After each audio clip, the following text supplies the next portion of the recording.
You're listening to the Snyder-Collin podcast. This week's episode is brought to you by Kevin Feige. Good job, Kevin. You did it.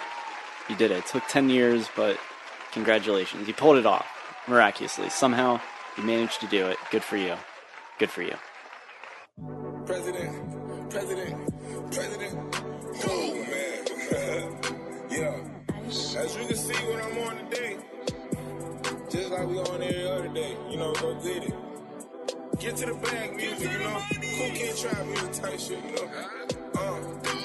I'm a rare individual, cut off your hand if it's killing you. You gotta stand on your tippy don't take. I got cool like I'm Pooty. She give me tank, then I sleep on her booty. Bought me a house, turn that bitch to a cutie. I'm flying, I elevate. I got problems, an open case. My little bro got his first baby on the way. In the trap, so you know what we on the day. In the trap, so you know what I'm on the day. In the trap, so you know what I'm on the day. In the trap, so you know. Whoa. So, fuck it. So I'm going to start this week's podcast with potential vehicular manslaughter brought to you by yours truly. Wow, what? Yeah, Okay. So I got to your house too early, Mm-hmm. and because I knew your car wasn't there and you didn't answer my call. So Wow. Okay, well, let me. I hear your little anger in there, and you didn't answer my call. But I want to acknowledge. I texted you at 6 a.m. and said, "Hey, podcast at 5 today." You texted me back at like 4:45, and we're like on the way. And just there was nothing. There was no like affirmation. There was no like, okay, like I figured you sounds good. I figured you'd just be here, When have I ever just been here? like every single time. But so I kept driving through your neighborhood, Mm-hmm. and eventually I was like, all right, like I don't know where this leads. I don't know if it circles around, so I'm just gonna turn around. And I did that. Like after a while, I came across this area where it was like a big kind of like open field. Almost looks like a lot of trucks drive over there because I could Mhm. see like a gravelly driveway. Yeah. And I was about to reverse onto the other side of the road, and I had to like halt on my brakes because this fucking like golf cart full of children just came like passing by, and I was like, "Oh my Jesus. god!" I almost just like ran straight over them and murdered a bunch of kids. Oh my god. I mean, they probably wouldn't have died, but they've. All right, they would have probably died. All right, welcome to the podcast. I'm your host, Collin. And I'm your other host, Jacob. We stopped saying co-host. Oh yeah, that's right. Yeah. I'm a host. Do you mind if I chop this Yeezy thing up real quick? Right now, of all fucking times. Yeah, why not? While we're recording it. Yeah. That's the Yeezus? perfect time. Yeezus? I like some of the Gaga Oh my songs. god. Alright, that's perfect. It doesn't even matter. He sounds like he had like a mouthful of food while like talking in this interview. He did not, but it does sound like that. I like some of the Gaga songs. What the fuck does she know about cameras? So, this week's episode is a big one, everyone. It might be the biggest episode of the show so far. Possibly. That's right. We're going to be giving you our thoughts on Avengers.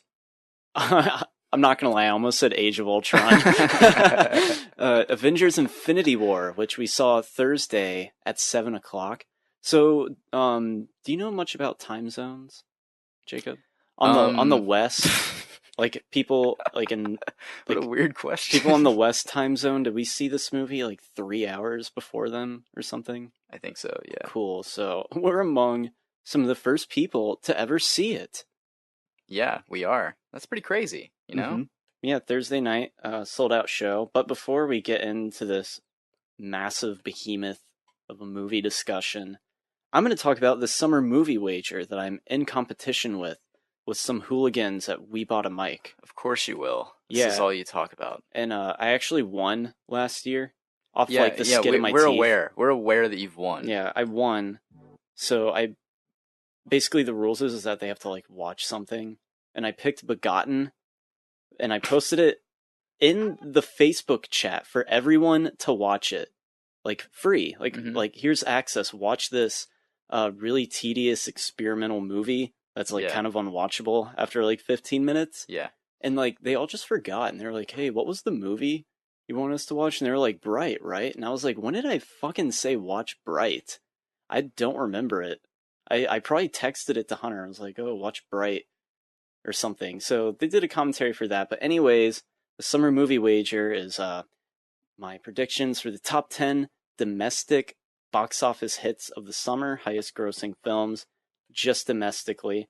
And Snyder didn't make one, so basically he's like leeching. He's leeching off of my list. Yeah, like a that's parasite. He's like a symbiote. Oh, I guess we have to talk about that too.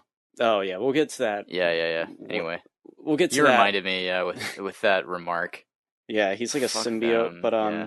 all right. So you pick your top 10 movies that you think are going to be the biggest hits for the summer, and you also get 3 dark horses. So I wrote down the list off of memory because I couldn't find it. I couldn't access this website. Like I couldn't. I don't know. I couldn't find it. If I brought my laptop, it would have been much easier to find. But on my phone, I don't know why. Probably because it wasn't logged in or something. So first you get 3 dark horses, which are movies that could potentially be big hits, but they're not locks. Yeah. You pick 3. I only remember 2, and I put down a Hotel Transylvania 3, Summer Vacation, because I think those movies usually make a little bit of money. Yeah. And then one that I think it'll do, decent for what it is, but it won't crack the top 10 for sure. But Hereditary, which I'm actually really eager to see. Mm-hmm. The movie looks cool, looks weird, and it has really this generation's The Exorcist. Yes, just like how You're Never Really Here is this generation's Taxi Driver. Mm-hmm. And so yeah, those are my dark horses. But at number 10, I'm just gonna go through the list, Jacob. Yeah, please. Number 10, Ocean's 8. Oh, okay. You Yeah. think that's gonna make a little bit of money? Yeah, definitely. I think the cast alone, and people like the Ocean's movies, they know what to expect. The original Ocean movies, well, not the original, but the Steven Soderbergh ones, those always did pretty well. Yeah. And they always came out during the summer, too. So I think that's going to do fine. Number 9 is Skyscraper with The Rock. Because why wouldn't it make money? Yeah, exactly. And number 9 seems like a good fit for a Rock movie. Sure. That isn't part of another franchise like Jumanji. Mm-hmm. Number 8 and 7. God, fuck my anus. I could not remember the proper order. You need to stop saying "fuck my anus." I That's said that thing you need to cease saying. That's like what I say when I'm like stuck in heavy traffic. It's God, fuck my anus. This traffic is just a jam. That's very uncanny. In the worst of ways. Well, number 8, I Yeah. have Ant-Man and the Wasp. Okay. It's gonna do fine. I don't know, maybe because of Infinity War breaking the record now. Maybe it'll piggyback off of that. I don't think it will. I think it'll do okay. I mean, yeah, you're probably right. It will do okay. Top 5? Hell fucking no. If it does, then that's a shock. Yeah. Because the other 5 are like the Juggernaut movies. But and then number 7, I have Christopher Robin, which I might kind of regret putting it a little bit higher. But these Disney live action movies, they normally make good money. They do, yeah, you're right. I don't think any of them have really flopped. Cinderella, that made money. Maleficent, that made money. Beauty and the Beast made like $1 billion. Yeah, it made all of the money. Yes. And Jacob, you actually think Christopher Robin might flop? Yeah, I mean, I think it could. Flop. I don't like it when you do that. Flop like a floppy disk. Yeah, you're right. Did you not weep when you saw the trailer? You know what? I did weep, but That's the sound of an actual floppy disk. yeah, it is. That's So, do you just think Christopher Robin is kind of lame?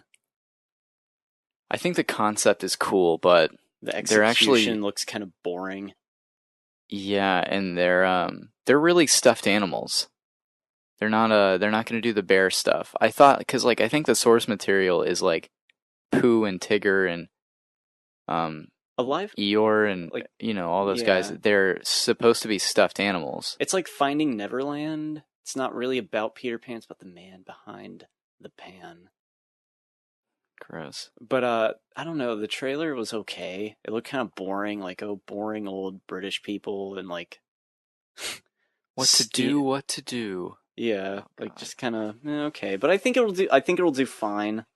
Number 6, this position has to be a lock. Okay. And that is Mission Impossible Fallout at number 6. There's no other movie that can possibly take number 6 than Mission Impossible Fallout. It's the ultimate number 6 in like a top 10 summer movie. Yeah. Like, it's the 6th movie in the franchise. I haven't seen any of these Mission Impossible movies. I heard they've gotten better since Ghost Protocol. I'm sure they have. Third one was Rogue Nation? No. Third one was MI3. Yeah, and it was J.J. Abrams' directorial debut. Yeah, and it was bad. No, is that MI2? MI2 is directed by John Woo, and I think that's the bad one. Yeah, it's the one where like probably has some doves flying around because it's John Woo, and like he's like climbing up a cliff and like he slips and he's hanging on with one hand. It's kind of he's got glasses on. Yeah, and they explode or something. I think he throws them. It's like a bomb. But I think Mission Impossible 6 is like I'd bet my life on that it's number 6. All right, well, I mean, if it's not, then you're gonna be dead. So you want to know what my number 5 is? Yeah, Deadpool 2. Really? Yeah, just a number 5.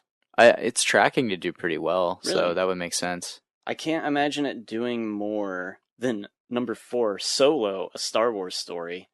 Oh, you know what? I'd say that Deadpool 2 will do more. Really? Yeah. 3 and 4 were actually really hard. I felt confident with putting Deadpool 2 at number 5. Number 3 is Jurassic World. It'll make money, yeah. Yeah, the first Jurassic World was a huge fucking hit. Then number 2, The Incredibles 2, which... That's a good choice. Yeah, because it's like, how can this not be huge? It's Pixar, it's animated, it's a sequel to The Incredibles. It's gonna make $1 billion. If it doesn't, I'll be shocked. And then number 1, Avengers Infinity War, which is basically your free space on a bingo card. Yeah, that's going to be number 1. Yeah, anyone who didn't put that as number 1 that's fucking insane. You need to go check yourself in. It's pretty ballsy. Yeah, it is. Yeah. Just like this latest product. You're right. I like some of the Gaga songs. What the fuck does she know about cameras? Is there anything else you want to bring up real quick before we get into Avengers? Not in particular. I want to do that sign out again, so it's the volume is correct. I like some of the Gaga songs. What the fuck does she know about cameras? I'm just gonna set it at 0. Oh fuck. So, we saw a movie. Was it even a movie?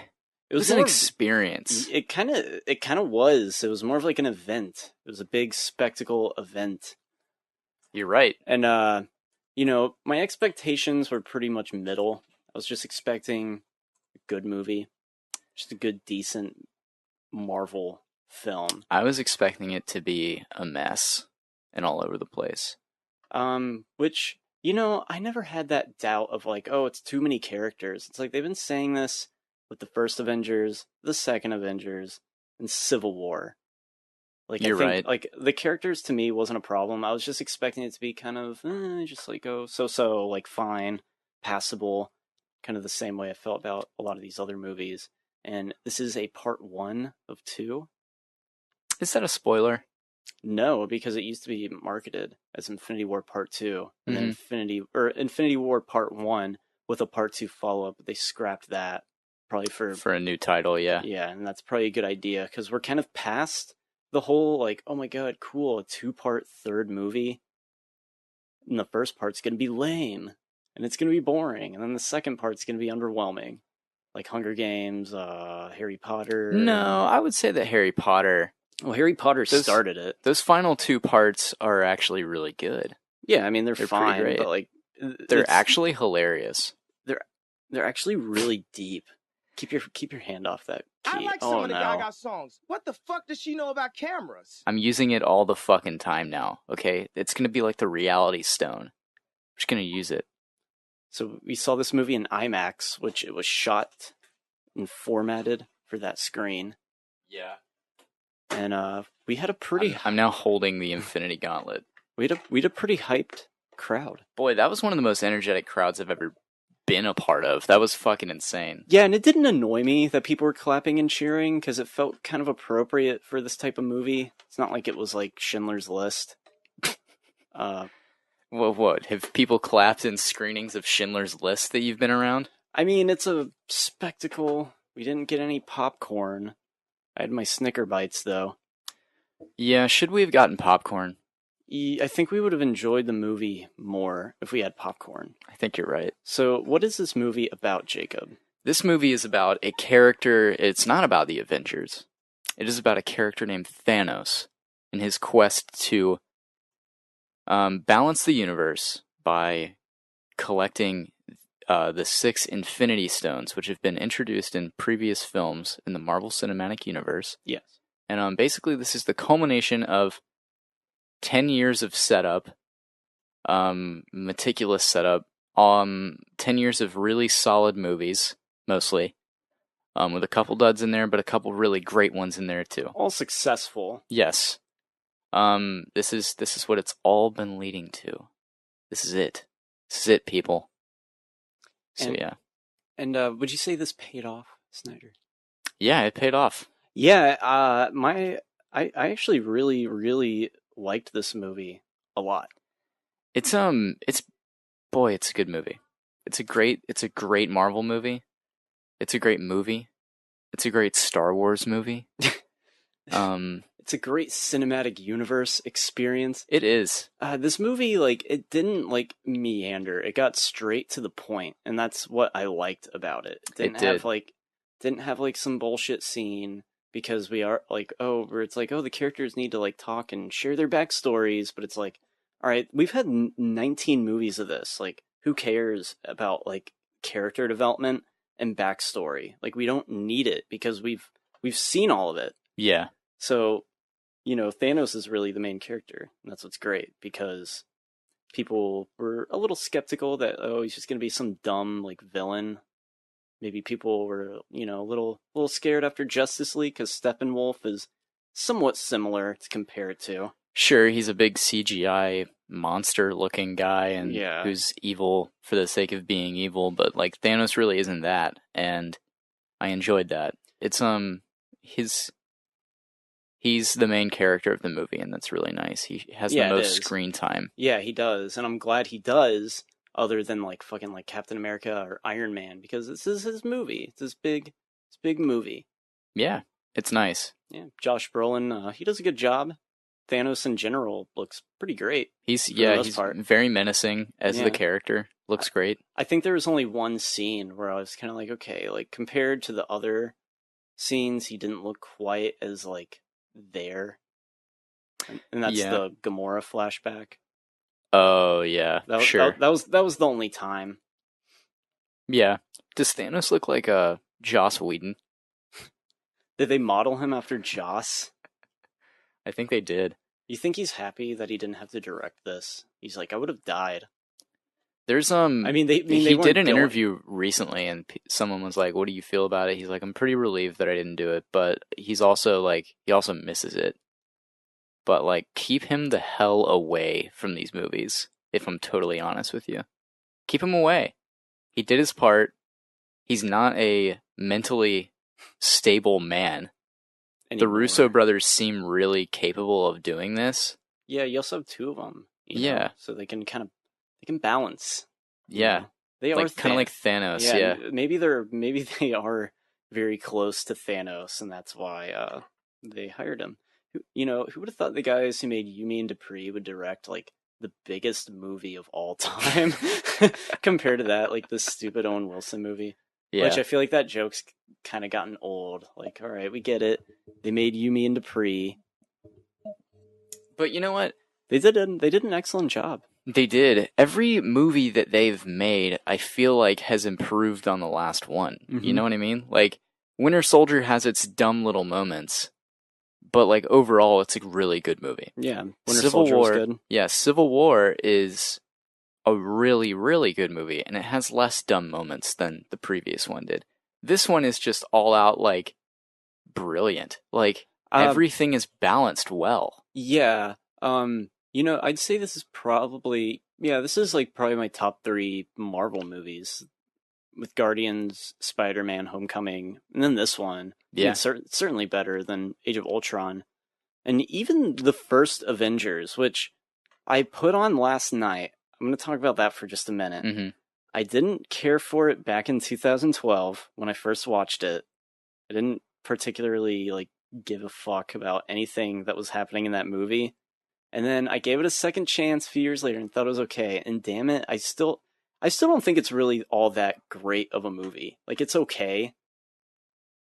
Yeah, I think it's more about like what it did. Yeah, what at it the did for the time. genre, and like you know, like it just kind of changed things. The whole thing feels like a TV show pilot to me. Yeah, it feels really dated and weirdly like nostalgic, and it's not even that old yet. You're right.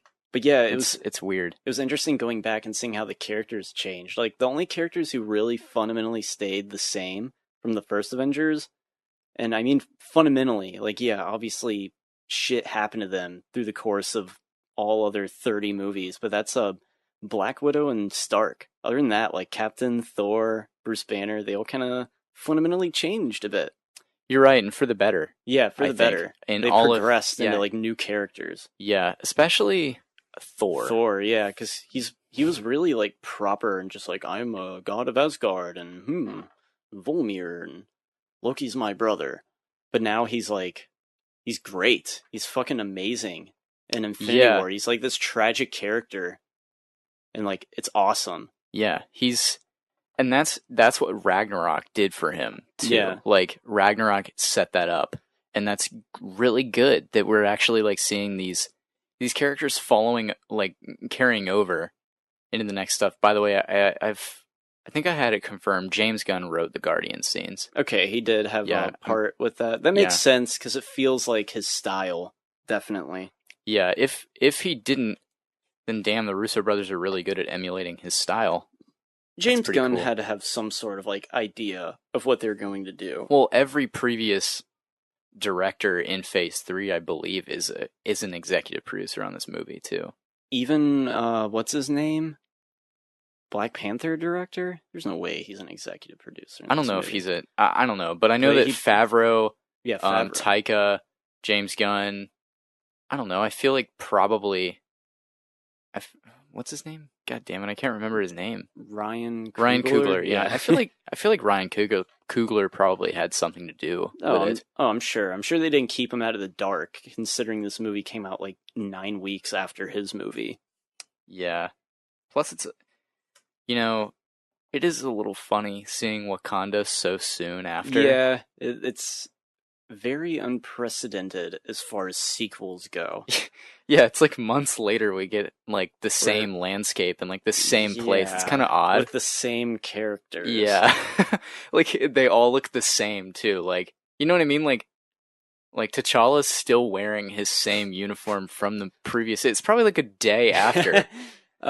One thing I thought that was really well done in this movie is that some of these Marvel movies that I didn't particularly care for that much, like Doctor Strange, I didn't think Black Panther was all that in a bag of potato chips. And you're wrong, but whatever. Thor Ragnarok, I thought that was fine. That was okay. But I noticed that like these characters and like with the Russo brothers, like they work better than in their own standalone movies. That's true. Like Doctor Strange, he was awesome in this, and I hated Doctor Strange. I thought it was like basically magical Iron Man, and Black Panther, that was okay, but I thought Black Panther was kind of like a more interesting character in Civil War, because he did have like motivation because his dad died, so he does have like a little arc in this Captain America movie. So I don't know. I think the Russos, they did a great job. I mean, how the fuck do you even direct this?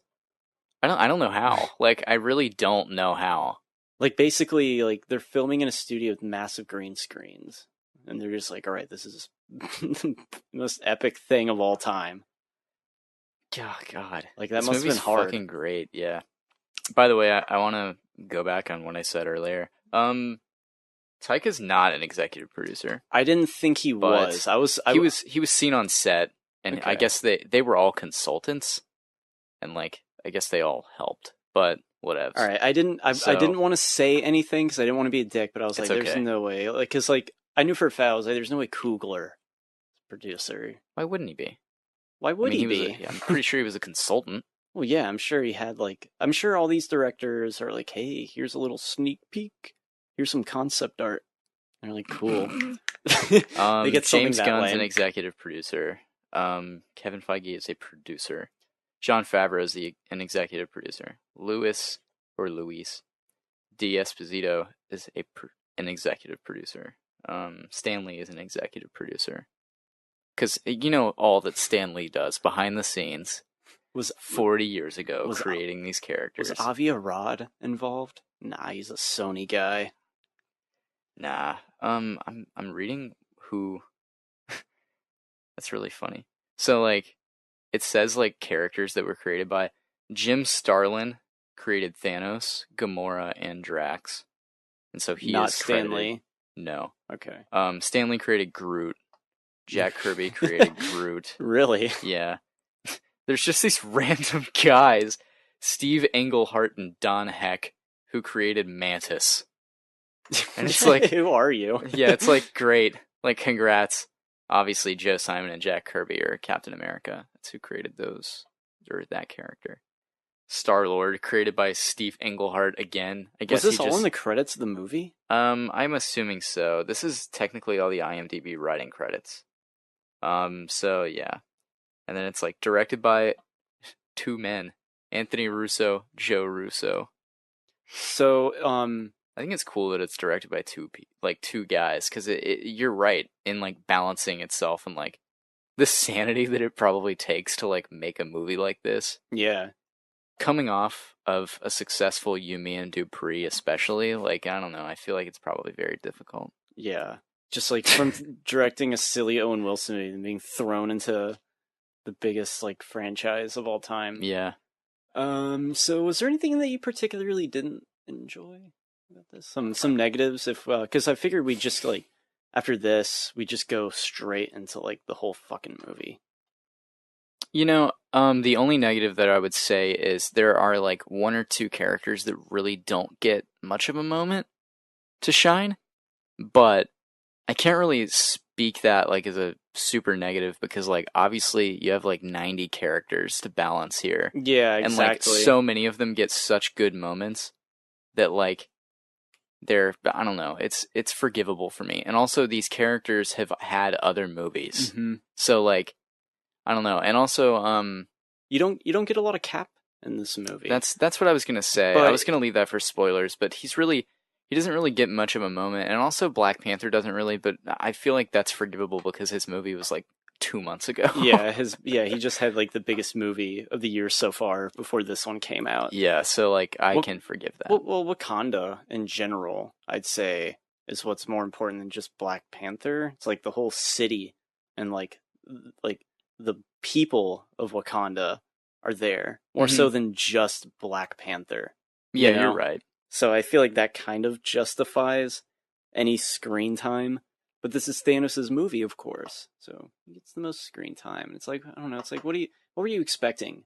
What were you expecting, people? It's just a movie. Yeah. You know? My negatives are kind of coming to spoilers, and that's kind of like some effects. Okay, fair enough. I don't really have any issues with the effects for the most part. But I would say I had one other like thing. A couple of the jokes don't totally land. There's one in particular that you really loved that I think went on a little too long and made me uncomfortable. But whatever, it's fine. It's fine. Boo-hoo, everyone. Shut up, dude. I'm just trying to get...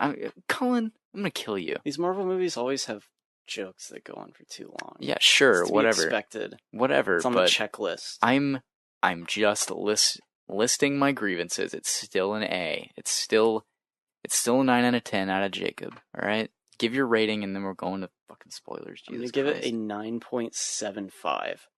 Okay. The reason it's that high is because when I was watching the movie, I was like, wow, there's nothing in this that I really don't like, and I'm thoroughly like invested in everything that is happening. It's a good feeling. I mean, it's not like high art or anything, but it's just a fucking awesome movie. Great action and tons of great character dynamics that work off of each other very well. Yeah. And then it leads up to a satisfying conclusion that is exactly what this series needed. If it had ended in some generic way, it would have been annoying. And like, how do you like what would they even do from that point on? I actually hated the ending. Really? No, I'm kidding. Jesus, it was great. So, spoilers. Spoilers from here on out. I'm going to try to play devil's advocate throughout, just for the sake of conversation. All right, well, we're getting into spoilers. This sound means we're getting into spoilers. So, which I'm pretty sure we've already said a few spoilerly things. Yeah, we have. All right, so the movie picks up immediately after Thor Ragnarok. And yeah, which I was surprised about, but that's kind of nice. But this first scene is great. You know, awesome. It gets you in. Like, you're invested immediately because it pays off after seeing all their movies. Felt like I was being rewarded. You know, it wasn't just like, oh, here's just another one. Here's another one. Like, oh, here's like the one that had all the focus and intent put into it. Mm-hmm. And so Thor and his Black Order, I guess that's what they're called. Yeah, the Black Order, or the Children of Thanos. It's whatever. See, I thought the one Squidward, he was cool, but the other two, they looked like they belonged in Justice League. Yeah, I mean, like a girl one with like black paint on her eyes. Yeah, and, like, Proxima Midnight. She like just, I don't know, they didn't look that great compared to like Thanos and all these other characters. They looked just kind of lame. I would agree with that. Yeah, that's just a small nitpick though. But so all the Asgards are dead now? Asgardians, half of them. Half of them? I didn't see anyone else alive on that ship. Someone mentions Thor's like, well, half of Asgard's dead now. Okay. It's something he like explicitly says. So they're like being held captive or something? I'm guessing they were just left on the ship. Oh, well, of course it would just be half. Mm-hmm. Okay, I can buy that, even though they're not seen. Yeah. But where's Valkyrie? Did she escape? I'm guessing she's with the half. Okay. Korg too. Korg's gonna be alive. They're not gonna kill him off screen in this Avengers movie. Neither with Valkyrie. Meek probably came back to life. Probably did. So isn't it funny that this is fucking Vision? Yeah, that's just Vision. He's talking about the gauntlet. Yeah. So we'll talk about that though. So Idris Elba dies, and it's like, oh no. I'll tell you something. Alex cried during that scene. She's might be the one person. Yeah. But yeah, that's fine. He gets stabbed. Yeah, he sure does. By Thanos, I think. Or someone else. Yeah. Now finally Idris Elba is done with this franchise. He is so ready to get out of here. Good night, sweet prince. Oh god. And then Loki bites the dust. He gets choked out. Yeah, everybody knew that was going to happen. Yeah, so, pretty much. I mean, I liked his death though. It's a tough death scene. Yeah, it was brutal. It was gruesome. Just asphyxiation. It's pretty rough. But yeah, it was, good scene. And then of course Hulk comes out, because I was wondering about that, because when Thor Ragnarok came out, I couldn't remember if Hulk was on the ship or not. Oh yeah, he was. And it answers a pretty big question early on. Well, can't Hulk just beat up Thanos? And no. Thanos like body slams him like a freaking wrestler. Yeah, it was pretty dope. That was a great scene. Like knees him in his stomach. Yeah, he's like, because the Hulk for the most part like isn't a good fighter. He just rips things apart. Yeah, and like Thanos is like stronger than him, and also is like has like pretty good fighting style. Yeah. That's why, later on in the movie when Cap, like, holds off Thanos, like, for a second, I was just kind of like, really? Like, is he really that strong if the Hulk just got his ass beat by him? Yeah. You could say that Steve Rogers was just using all his force. He was using all his willpower. Also, I don't think Thanos was exactly, like, gonna take that seriously either. Like, he didn't go up to him and go, like, with all his might that he would use on the Hulk, he considered him a regular human at that point, and then I think like he was like, oh shit, he's not a regular human, whoops. Then he just punches him in the face. Idris Elba just uses the Bifrost. Is that what it's called? Yeah, opens the Bifrost. Yeah, and he's just like, oh, we're gonna need him. Shoo. You know, Shoos away the Hulk back to Earth. That was kind of that's a nice. Yeah, I thought that was fine. I was like, I get it. Yeah, He's just, he's just trying to save everybody, doing the best he can. I get it. Yeah, it's understandable. It makes sense. Anyway, I like that the Bifrost has changed, like movie to movie. Like we don't really know what it is. It's just a teleporting thing. Yeah, basically. But like in in Thor, the Bifrost is destroyed. It's like a machine, isn't it? Yeah. Yeah. And like only Heimdall can use it with that sword. And then in the Avengers, that carries over because Loki's like, how much dark magic did the All-Father have to conjure? It's a really odd. It's a really odd dialogue. But he's like, how much dark energy did it take to get you here with a Bifrost destroyed? And Thor's like, I'm not gonna tell you. And he says that. No, I don't know. he's like, I'm not sure, Loki. Thor's so like, he has such comedic value. Yeah, that I'm glad that Ragnarok did what it did. Yeah, me too, because it made Thor a much more not really like interesting, but a more entertaining character. Yeah, Yeah, he was already interesting enough, but like, was he? Not really. It's as simple as that. Like, yeah, because it was just it's like we get it. All right, he's like a god. How would we relate to this like? God of Thunder. But now he's great. Yeah, especially with that scene, like with the Guardians, where they're like, "Are you sure you're like okay to do this?" And he's like, "Yeah." Like, why wouldn't I be? So that's a great moment. You want to know something kind of funny? Yeah. So after this really like great opening scene for the Avengers, we get like this like really bland, boring scene with Pepper Potts. Yeah. And then she's gone. Yeah, she's gone throughout the rest of the movie. Thank God. Was that a scene only to put it in there to go like, all right, this connects to the other ones because she was in the first one and she was in the first. Was she in the second one? No, she wasn't. She's in the first Avengers. Yeah. She's in like every Iron Man movie and in Spider-Man Homecoming. Yeah, and she's in Spider-Man. And in the first Avengers, it's really weird. She's wearing like these like really short like booty shorts.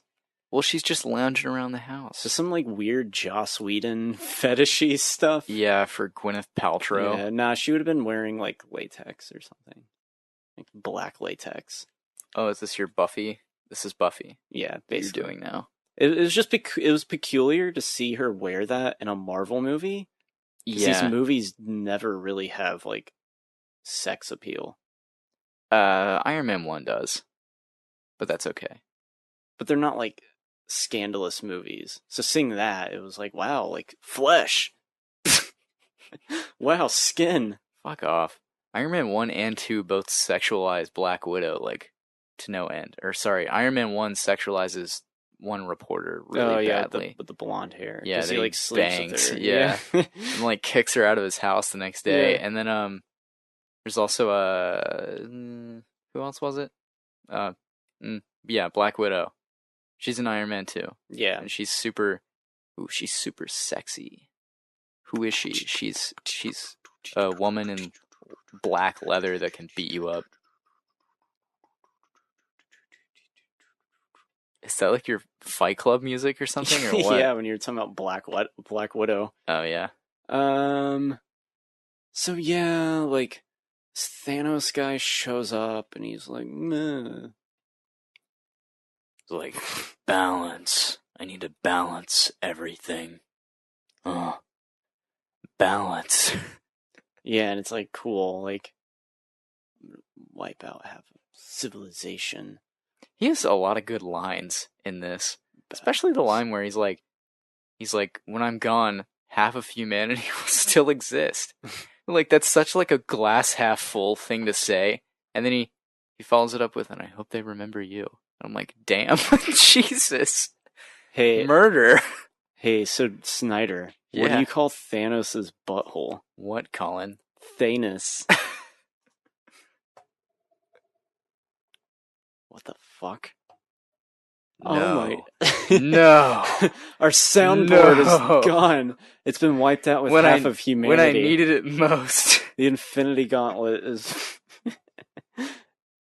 Now everyone can rejoice in my joke. God, kill me.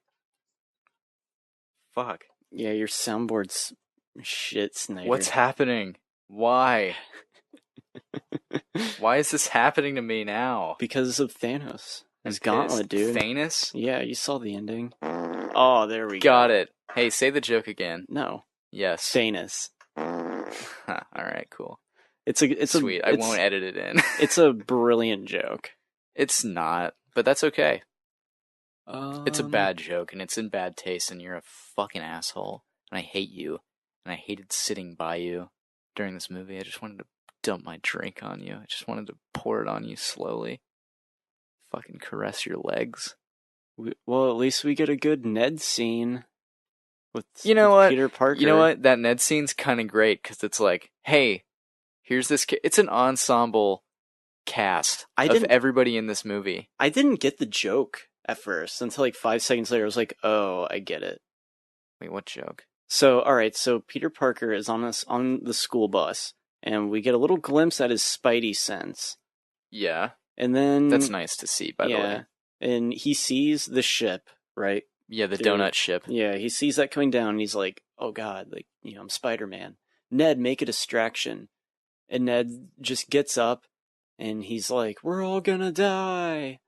But it's weird, because it's like, I couldn't tell if, like, oh, is he saying that because he sees the ship too? Because he's kind of right. Yeah. I mean, yeah.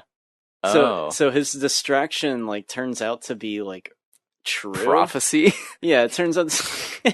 Prophecy. So it turns out to be true. So, like, the joke confused me for, like, 3 seconds. And then I was like, oh, wait, he's just making a distraction. And then you get the Stan Lee cameo, and everyone applauded. Where he's like, what, you kids have never seen an alien spacecraft before? And I was like, wow, we go all the way from, like, Spider-Man 3, where he says, like, the most profound thing that anyone can ever say, to just, like, being an old man bus driver. Ooh, aliens! I guess one man can make a difference. Enough said. But, dude, everyone went shit for Stan Lee. Everyone went shit for everything in this movie. Like, there weren't moments that they didn't clap at. Like, every single moment was clapped at. And that's okay. Like, I'm glad they enjoyed it, you know? Yeah, it didn't really annoy me. I was like, alright.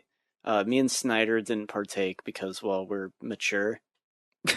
No one's there. No one's there to accept your applause. Like, it's a movie being played. Yeah. It's not like... I was thinking about it. I was like, I'd cheer, like, if I was at, like, a concert, I'd, like, clap. That's because it's, like, being performed in front of me. And, like, they can, like, accept it. It's not like we're at the premiere and there's a standing ovation. Kevin Feige wasn't in our movie theater. Yeah, exactly. No one's there. Just don't clap. Do you think Feige was, like, sweating bullets on Thursday when this movie came out? Just pacing around, like... Probably he had the pressure. He was like, should we even release it? Like, should we? Let's just delete the file. Oh my god. If that's what final movies are now, just files. Yeah, just files. I guess they are. We discovered that with the Star Wars screening. They're just files. Do you think Kevin Feige just lives in like a crappy little apartment? Just, yeah, it's expensive to live in LA. And, like, you think he's just, like, pacing around, just like, oh, God, I hope they like it. Why does this have to be on me? Yeah, I'm sure he's like that. Like, throwing up, because he's so nervous. God. Oh, why me? Oh my god. That's insane. You know what I really liked? What? The Soul Stone. Like, how we went to, like, all those lengths to get it, and then he just never uses it. The collector I found that had funny. The Soul Stone? No, Soul Stone is the one that Gamora had to fucking plummeted off a cliff for. Do you think Gamora's gonna stay dead? Or do you think she'll be brought back? I think she'll be brought back. I think she will be too. I'm like 50-50. Loki's dead. Yeah, Loki's dead, Idris is dead, Vision's dead, I'd hope. Why would they even want to bring back the Vision from, like, a company standpoint? Like, the Vision served his purpose There's absolutely nothing you can do with the Vision if you bring him back. He survived from like an Avengers movie to an Avengers movie. Think about it. Like he was created in the last Avengers movie and now he's dead. It's not a trilogy. These Avengers movies, these Captain America movies, they're not trilogies. Like it's all one cohesive universe. You know what I mean? Like yeah, pretty much. It's not like they wrap up their own singular stories throughout other movies. If anything, they wrap up their stories in their own like standalones, you know? That's why the villains are always just like one-offs for the most part. Yeah. Except for like Loki. And I guess now Red Skull.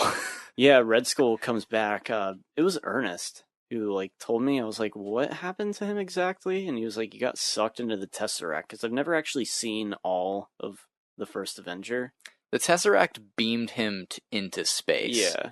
And like it's not seen where he goes, but he's just beamed off somewhere. And he's played by not Hugo Weaving. Yeah, Ross Marquand, who is like a master impressionist. Really? Yeah. Does he look like Hugo? No. He looks nothing like him. That's why I was like really like, wow, I'm amazed that he looked so good. But he didn't really sound like Hugo Weaving's Red Skull. But I mean, I wouldn't have. Think about how long he's fucking been there. Yeah. It's been there like 80 years. It was cool seeing Red Skull because I didn't think we'd ever see him again. Yeah, me neither. What does he do up there? Watches, just sits it. Yeah, just sits. Red meat. Yeah, I guess he just knows all now. I guess. Does he need food? I guess not. I don't know. I feel like he was. I didn't think it was Red Skull at first, and then he was like, once I held one in my hand for a time, and it beamed me here to watch another Infinity Stone for some reason. We don't know why. I really liked the acquiring of that stone. Like how like weird and like surreal it was. It was nice. Because it's like this dark planet. Yeah, and like it's like this dark planet, and he makes the sacrifice, and then like he's back in like where they arrived, and then he wakes up and like has it in his hand. It was a nice scene. I don't know, I liked it. And he's sad too. He's very sad. Yeah, because he like loves Gamora. Yeah, and it's shown once he has the gauntlet and snaps his fingers and he sees baby Gamora. She's like, "What did it cost you?" That's a good. That was fucking great, man. Like everything in this movie's good. Yeah, pretty much. Yeah. But he just doesn't use the Soul Stone, but that's definitely going to be used in the second one. Or, like, absolutely it has to be. So, I guess we could talk about, like, the team-ups? Like, which characters are with each other? Because that's basically how this movie's done. Yeah, it splits them up. It's the Empire Strikes Back of the MCU. It really is. So they're all kind of in groups. So we have Tony Stark and Doctor Strange, and that works really well. Because they're very similar. You know, they're both snarky and kind of egotistical and full of themselves. Yeah. You know what? There's a line that Doctor Strange says, and he just calls Tony Stark a douchebag, and it got like a lot of a big reaction. What? And I was like, is that really like that profound? You know? Yeah, it didn't even shock me that much. No, like, it's just he's just telling the truth. He is a douchebag. Yeah. But like Alex thought that was lazy writing. So it's just like, yeah, okay, douchebag. And it's like, is that really that great? He's not like, whatever. You fucker. You fucker. No, just, yeah, okay, you cunt. Could you imagine that in an MCU movie? I don't think cunts exist in the Marvel Cinematic Universe. I don't think they have genitals. They do. No. I think they're like reproduce like fucking like amoebas. I think you're dumb. They don't have genitalia. You're an ass. You're being an ass. Then where's Groot's penis? He's always naked. Groot is a different species. He's a plant. He's like not. That makes me angry. What you just said. That makes me mad. I'm angry at you now. I'm enraged with you right now. You're in the doghouse now, you little bitch. But yeah, genitals. They all go on like the spaceship together, and I thought that was fun. Seeing Spider-Man like being a stowaway on an alien ship. Yeah, that was awesome. Yeah, It's pretty great. It reminded me of something from like the animated series. You know? Yeah. I guess it reminded me of a comic book, I guess. That's how comic books work. Oh, the characters are together and then they go off somewhere. Yeah, and it was like fun because like they're just on this spaceship going to God knows where. Yeah. And it's like, that's a great concept. Luckily, the Ebony Maw put it on autopilot. Ebony Maw was the best part of the Black Order. Is that Squidward? Yes. Looking guy? Yes. Yeah, he was. He was pretty cool. My children. Also, I enjoyed that. I liked how like religious he was, like about like Thanos. And, yeah, he like worshipped him. Yeah, it's like damn, like that's I don't know. That's a good that's a good aspect of the character. That's nice to have.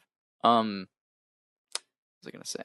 There was I like the moment when Thanos arrives on Titan and Doctor Strange is just like sitting there and he's like, "So you killed the Maw?" Like that's a fun that I don't know. Maw. I thought he said you look like a Thanos. Oh yeah, he does. But Thanos says to him like, "So I'm guessing you killed the Maw?" He's like, "Yeah." Oh, We did. And he's like, "Got it." Like it's not like a great line of dialogue. He's just like, "Okay, like that's fine, I guess. I guess I'll do it myself." He has like 4 Infinity Stones at that time. I feel like he should have been way more overpowered than he was. And I know that's fine. Like there has to be a plot to the movie, but like his Infinity Gauntlet was overpowered? No, it was underpowered. Oh. At the time, because it didn't have Vision's head in it or the Time Stone yet. Doctor Strange had the Time Stone, which I'll talk about that in a minute. But I feel like with these 4, holy shit! Like you have just power, you have unlimited power, you can teleport anywhere. You have the Reality Stone, so like that turns out to be a way overpowered stone, which is pretty cool. What the hell does the Soul Stone do? And it basically gives you control of souls, whatever that means. You can raise the dead, basically. True. But like, what's the point if you're Thanos? Yeah, it's like because you want death. So like, what? Why? It's so it can bring everyone back. Yeah, pretty much. Pretty much. I guess that like in this version, the Infinity Gauntlet has to be full, and like once it's full, not only do you get like the power of all of the stones, you're just all powerful at that point. But like Thanos doesn't really want all power; he just wants to wipe out half of the universe. How does really... the Gauntlet even know to do that? It's connected to him. Oh, fair enough. That's what I figured. You could argue, I guess, like the Mind Stone connects it to him. Whatever, cool. Jacob, what would you do with this gauntlet? I know what you would do. What? You would enslave the human race. Yeah, you're right. I know you would. Yeah, you're right. Make a new society in your image. You're absolutely right. I would. What would you do? I'd make myself a house that has like a huge media collection and just live in Nirvana. You would just conjure up like a realm. All of this media. Yeah, like my own realm of like basically like what's it called? Xanadu from Citizen Kane is Pleasure Dome. Oh yeah. I just do that and just like be drunk for eternity in my Pleasure Dome, Kubla Khan, live in ecstasy. You know, I feel like if I had the Infinity Gauntlet, I would probably like try to get rid of all those stones. You'd get paranoid. Like, dude, like it's gonna fall into someone else's hands, like after I'm dead. And someone's probably gonna wipe out the whole universe. It's like I'll just go off on some planet and live there with it. I'll spread out the stones. How are all of these stones on Earth? They're not all on Earth. No, I mean like they were at the end, but it's spoilers. Like how we're already in spoilers. What if you get a tweet after this is uploaded and someone's like, "Wow, fuck you. You couldn't wait for us normies, us 9 to 5s to go see Infinity War? I have kids, all right." The weekend just happened. This is on a Monday. I like how Doctor Strange just like pulled the Time Stone out of like thin air. It's like a star in the distance. Yeah, that was really cool. That was great. Yeah, that was. Awesome. I liked Stark's suit in this. I liked it too. It's very good looking. It looked real. You said it looked very anime-ish. It did, but like it's because I don't know why it did exactly, but This- like like the wings on the back like expand and like he has like a giant laser that just like comes out of his arm. His It's suit awesome. changes throughout every movie, right? Mm-hmm. Yeah, it's not just the exact. Because same. he's Tony Stark and he has to change it. It's a character thing, I guess. He makes like a new model every year, I guess, or whatever. Yeah. It's It's like your new it's like a Toyota. just like There's a new cars, one. yeah. Yeah. What does he do with the old ones? Sells them? Throws them away. Of course. God. Yeah, we Bitches, really, you know. we really liked this movie though. Yeah, it was great. I liked the Guardians Thor team up. When it went to Guardians, felt like Guardians. You know, Yeah. none of the characters felt really that out of place. You know, No. You know one character that did feel out of place? what? Who? Fucking Peter Dinklage. Yeah. That's my major complaint is not his character, but the way they portrayed him as this giant dwarf. It didn't look good. It looked very uncanny. Yeah. And it was stupid, and it was like, couldn't he have just been normal? And people started clapping when they saw Peter Dinklage. They were like, "Oh, Peter, it's Tyrion." And I was think like, it's- really? Yeah, I was like, that's kind of dumb, but whatever. Everything with him and Thor and Groot and Rocket making Stormbreaker, which ended up being pretty cool, but like, It paid off. it did. I mean, All the you know, scenes here, like nothing's really wasted. No, There's no like thread that doesn't lead to nothing. no. Because all these groups and plots, they're all working to a common goal. To stop Thanos. That's it. You're right. There is no Canto Bite sequence. Yes. Yeah, exactly. Like the movie doesn't meander with bullshit like Yeah. other big franchise movies do. Even like TV shows, like all movies and stuff meander. This one, I guess it's the best movie ever made. I would agree, yes. Yeah. It's art. It is art, isn't it? I would I think I don't know. That the sequence where they're making the new axe for Thor, it could have gone so wrong and like so boring, but god damn it, it was exciting. And like I found it very like bro-ish, like him and Eitri? Yeah, Peter Dinklage. Yeah, like Peter Dinklage and Thor. Like he's like, you can't hold the star open, you'll die. And he's like, it's suicide. He's like, it's suicide if we don't. And then he just holds it open and gets like the blast of a fucking star. Yeah, just like going throughout his body. He's getting all like crispy and everything. Yeah. And And it's just like, this is so ridiculous. Like this is absolutely absurd, but I loved it. and you're right about Groot being the handle. Mm-hmm. That's kind of a nice Yeah. moment.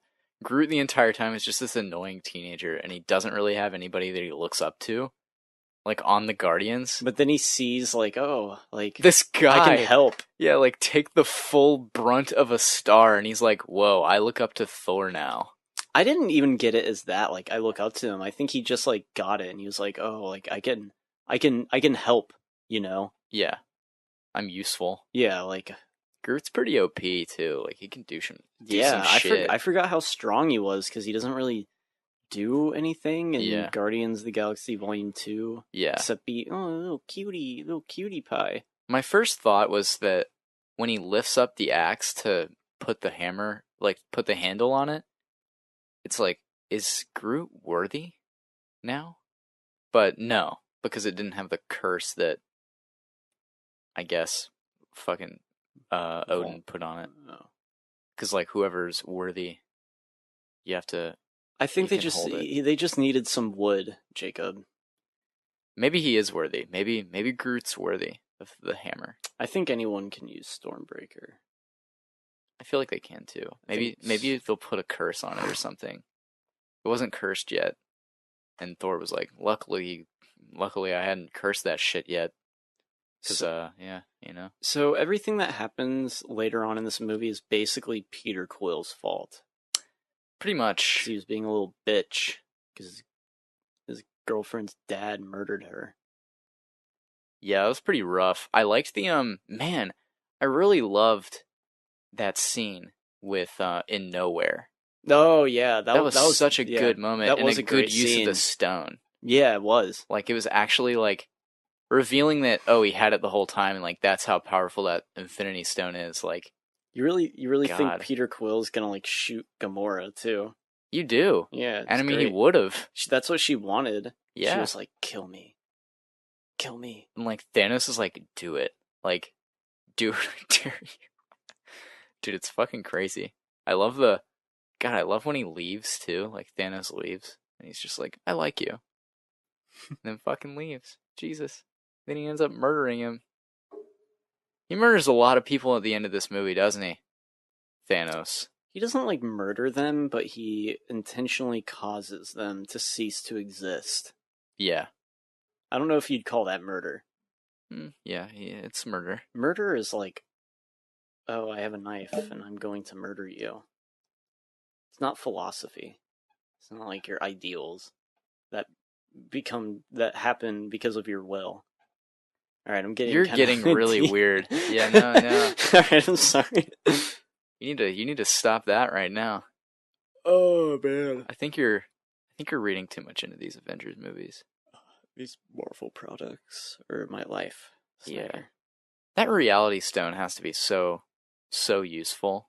You know? What if He never uses it again, really. All right, so obviously Thanos wins at the end, and half of humanity and life in the universe vanishes.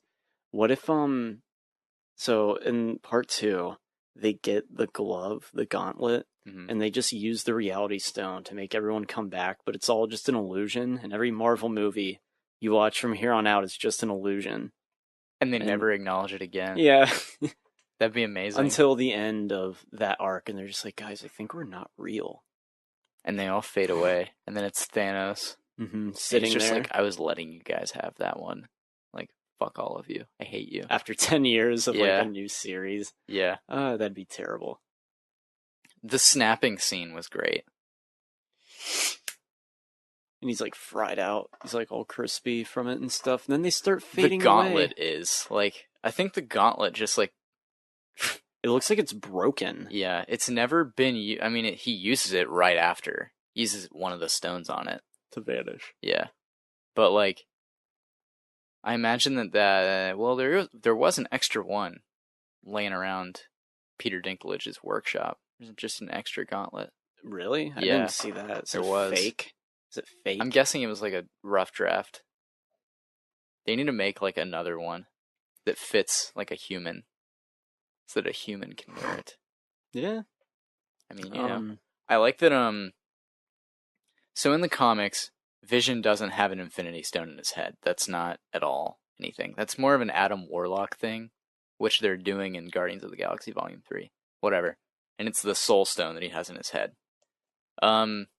So Vision has like this stone or whatever, this solar stone that helps him, like it powers him. And I guess it's confirmed in this movie, Vision's not just the Mind Stone. Like there's other parts of him too. And I like that, because it's like, they're going to bring Vision back because of that one line. Like, he's not just the Mind Stone. He's other things, too. There's a lot of shit in him. And Vision's dead, Jacob. No, he's not. He's coming back. He's coming back, baby. Plus, I bet they could, like, recircuit his wiring and shit and probably make him work. But I like that he was dull in color. Afterward, he fell over and, like, was, like, decolorized, because there's a version of him, once the stone gets taken out in the comics, he's just like pure white. Or he's like gray. He's also human at the beginning of this. Yeah, because he's doing an illusion. Yeah. Yeah. That was nice, though. Yeah, for Scarlet Witch, he's like, you don't want to bang this, but this. And she's like, I guess. I guess that's better. I mean, you just look like a very British man. Yeah. You look like Paul Bettany. Yeah, pretty much. Do you want to get vitamin water? Take a break? Yeah, I'm fucking hungry, dude. We can get some food. I need energy. Yeah. We can get some food. To continue to pod. Yeah, we can go grab some grub, do another 30 minutes, call it a day. Yes. It'll be a short... That's exactly what I need, because I am starving. Yeah, it'll be a shorter episode, because like I want to mainly focus on Infinity War.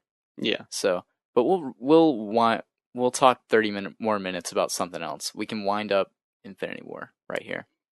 Right now. Yeah, we can finish it up because I don't know what else. What else? Yeah, is there to like talk what about? else is there really to say? Like, Because like the Avengers who vanished, they're not really dead. They're gonna come back. It's all the original Avengers who remain. I'm gonna call it. They're gonna like sacrifice themselves to bring back humanity. the main 6 Avengers Yeah, or 5, and- however many it is. Yeah, that's my stupid guess. But we're definitely. I don't think we're gonna see any of them return to a main movie after that. They might have a cameo in future movies. I would say that they're probably going to keep Thor around and make more movies with him because his character is still evolving, and unless he goes through an insanely big arc and like it all winds up and is done, Let's just which keep it could. Let's just keep it going, people. let's just not. Why quit a good thing? But like, you know what I mean? Like, Black Widow's done. They're gonna do a prequel though with her. They're really planning this Black Widow movie. Whatever, she deserves it. I won't care, but Yeah, she deserves it. I won't really care either. Yeah. I think they're keeping the Hulk because, yeah. Where's Hawkeye? Oh, yeah. Hawkeye will be in this next one, I guess. Captain Marvel. Ant-Man. They're gonna keep because she's new. Yeah. We haven't even seen her yet. No, we just see her logo at the Yeah. end. It was a nice little tease. Yeah. Thought it was cute. It's a nice tease. What do you have to tease after this movie, you know? Like, I don't know, like Black Panther flying around the void. Where am I? well, the last 2 Avengers movies ended with Thanos, like, being teased directly. Yes. And then this one, what is it supposed to end on? Captain Marvel, the person who can fix this. I don't know. It's like, this would have been cool. It would probably piss everyone off, except for me. I don't know. You have like the heroes like floating in this void, and they kind of wake up. They're like, "Where are we?" And then, like a fucking massive like face lights up, and it's Galactus. Oh my god. Oh my god, dude. That would be insane. Jesus. After Thanos, they will do Galactus. There's no way they don't, especially with this Fox deal. Like, they're gonna do that. They're just floating in like this black void, and Parker wakes up. Huh? What? I'm floating. Where are we? It would have pissed everyone off. That'd be a terrible ending. That'd be awful. I would have been impressed by that. No, they would have. No. It needed to end with death, and it did. I'm good with that. They need to like do the multiverse. Have Spider-Man go back to the Raimi films. Oh no. This is uncanny. No. They They don't need to do that. This is uncanny, guys. Look, I'm in Spider-Man 2. Wouldn't that be amazing? A de-aged Alfred Molina getting kicked in the face by Tom Holland. Would that not be amazing? Spider-Verse. Do you want to see a Spider-Verse movie? No. I want to see a noir Spider-Man, though. Oh, that'd be pretty cool. With Yeah. Tom Holland. Yeah. He gets sent back in time. And it's in black and white. Because why wouldn't you do that? Because it's noir. Yeah. I mean, there is noir that's not in black and white, but It's neo-noir.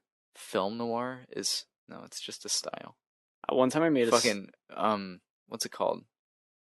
Summer Heat, or... What? It's that... God damn it. It's a Kasdan film. It's not Summer Heat. I know it's not called that. Magic Hour? No. Hold on. So, Lawrence, speak. So go see Avengers Infinity War. It's the biggest movie ever. Body Heat. Body Heat? Yeah, that's film noir. Is that a movie? It's jazzy and like... Yeah. It's got God damn it, I wish I could remember people's names right now. I've never heard He's of it. in this. He's in the movie that we just watched. Infinity War? Yes, he Oh. is. He's in it. Powers Booth? No, it's not Powers Booth. Dead Man Powers Booth. Fuck me. It's William Hurt. Oh. Yeah, William Hurt was in this. Yeah, he was. His hologram. Yeah. God, he's such a dick. Also, Rhodey was cool. Did Rhodey vanish? Yeah. Yeah. No, he didn't actually. I don't think No? he did. No. Did he? No, because he was looking for Falcon. And he's like, Sam, you're a brother. Sam, come here. We're brothers, bro. Come on, man. That's how Don Cheadle talks in this movie. He's doing a country accent for some reason. I love it when Bucky looks at Cap and he's like, Steve, I feel a little funny. And like vanishes. Fuck off. I You know don't what? feel so good. Spider-Man does say that. That's a good moment too. It's nice. He's like screaming, like, it burns, it burns. Did he really? No.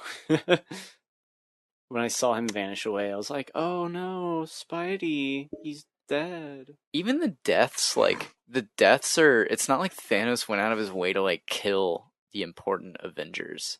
He just killed them randomly. Yeah, it's all random. And like that's his whole thing. Like that's his philosophy and he follows it. And it's like, so damn. Then you could say the Avengers were brought together through fate. And that's why they didn't vanish. Sure. Because it's fate. Yeah. They have to be beaten. Thanos has to be beaten.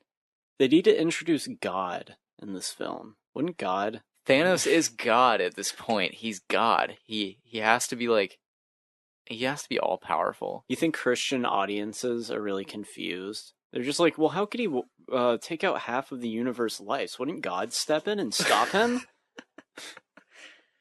God's just leaving this one for... He's just watching. Yeah.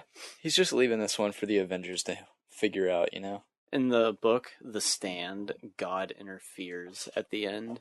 Really? Yeah. What is The Stand about? It's about this plague that escapes a military base and wipes out basically all life on Earth, except for a very small % of life that is immune to the virus. Mm-hmm.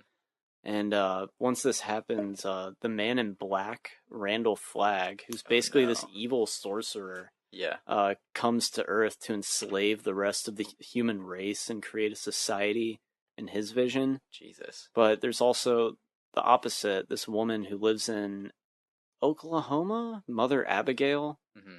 And the remaining survivors, they start having dreams about the two people, but they realize that their dreams are actually real.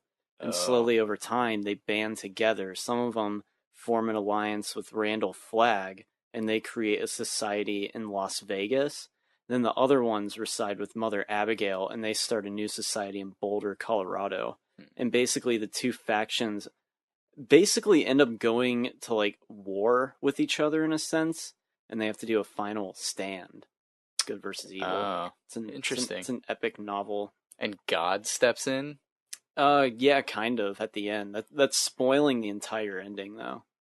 Oh well. Because how does it work? There's a schizophrenic man who forms an alliance with Randall Flagg, and he's also a pyromaniac who like burns shit and stuff, and he loves like blowing things up. Yeah. He's put in charge of the artillery, and he goes and he gets a fucking nuclear bomb.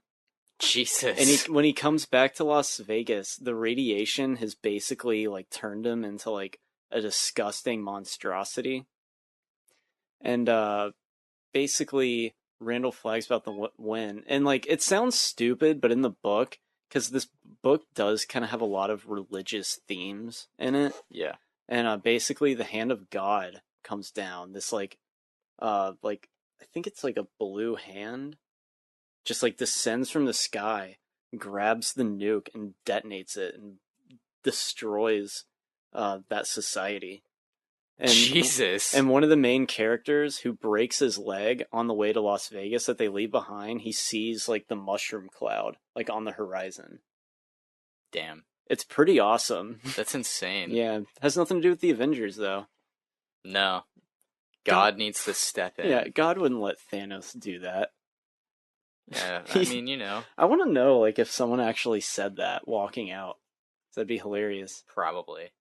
I think it's, like, it's kind of nice that, like, you know, looking at this gauntlet here, it makes sense where he put the stones. You know what I mean? Like, the stone placement? Yeah, like, he just threw that one on there, and then he got that one. And so, like, he starts out with these two, right? Yeah, pretty like, much. He's going like one by one. Yeah, and then he forgets about the thumb, so he's like, all right, I guess I'll put that there.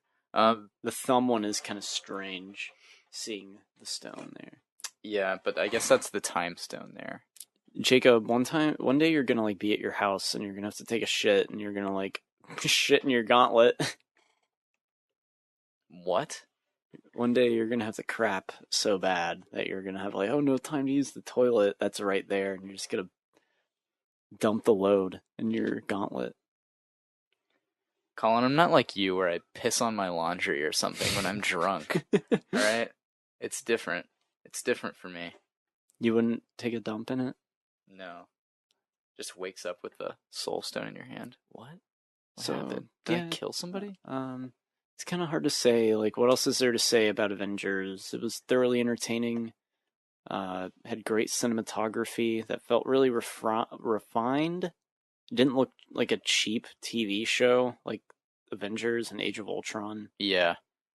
I think it's just Anthony and Joe Russo. Those guys know how to fucking make a movie, you know? It all it's came great. It all came together. Didn't feel like a jumbled mess, which I think a lot of people were skeptical that it would be, and no, not really. You know where the characters are. You can follow it, people. Don't worry. Yeah, you don't have to watch all these other movies. No, not I'm really. kidding. You really do, actually. You kind of do need to watch them. But I like that, because, like, that's a big complaint that I'm hearing about this movie. Like, it forces you to watch the other movies, and it's like, why wouldn't it? Like, they went out of their way to make these movies. Like, it's a waste of time if all of this that was leading up to this moment wasn't factored in. Like, it's a waste of time. And what's the point of making those movies? And it's easily, you can easily shut that notion down, too. Mhm. You want to know why? Because this movie just had the biggest opening domestically ever. Clearly, the general public has seen these movies. The money is showing. It's not like this movie just flopped because people hadn't seen the other ones. Yeah. So anyone who was saying that, like is an idiot. Yeah. Like, oh, it doesn't stand on its own. And it's like, well, everyone's already fucking seen all the movies for the most part, to where that's why it's successful. That's why this movie exists. You're right. I didn't mean to do that. It scared me. And anyone who says, oh, characters didn't get enough screen time, they're all so fucking wrong. Because there's an entire film series devoted to having character development and backstories for all these characters.